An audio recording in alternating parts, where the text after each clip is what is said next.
આવતીકાલે યોજાનારી મહેસાણા અર્બન બેંકની ચૂંટણીમાં એનપીએ મુદ્દે ભારે ગરમાગરમી જોવા મળી છે। વિશ્વાસ પેનલના ઉમેદવાર ડીએમ પટેલે બેંકના પૂર્વ ચેરમેન, પૂર્વ સીઈઓ અને મિતુલ પટેલ પર ગંભીર આક્ષેપ લગાવ્યા। તેમણે દાવો કર્યો કે મિતુલ પટેલે બેંકમાંથી લોન લઈ અનેક જમીનની ખરીદી કરી છે, જેમાં પૂર્વ ચેરમેન અને સીઈઓની સાંઠગાંઠના કારણે લોન ન ચૂકવાતા એનપીએ થયું છે। જોકે મિતુલ પટેલે આ આક્ષેપોને નકારી કાઢ્યા। આના પર મિતુલ પટેલે કહ્યું કે મારું બેંકમાં કોઈ એનપીએ થયું નથી, ન તો મેં લોનથી જમીન ખરીદી છે।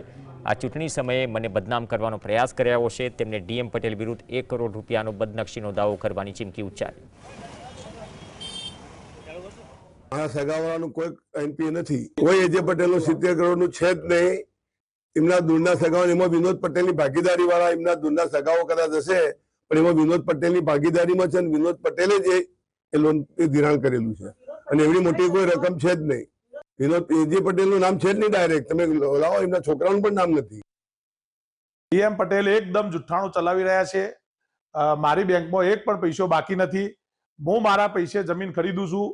મારો છેલ્લે 15 વર્ષથી જમીનનો વ્યવસાય છે। મારું ડીએમ પટેલ ખોટું જુઠ્ઠું બોલીને આખા સમાજમાં મારી પ્રતિષ્ઠાને હાનિ પહોંચાડી છે। ડીએમ પટેલના ભ્રષ્ટાચાર શું છે ને એ ડીએમ પટેલને ખબર નથી।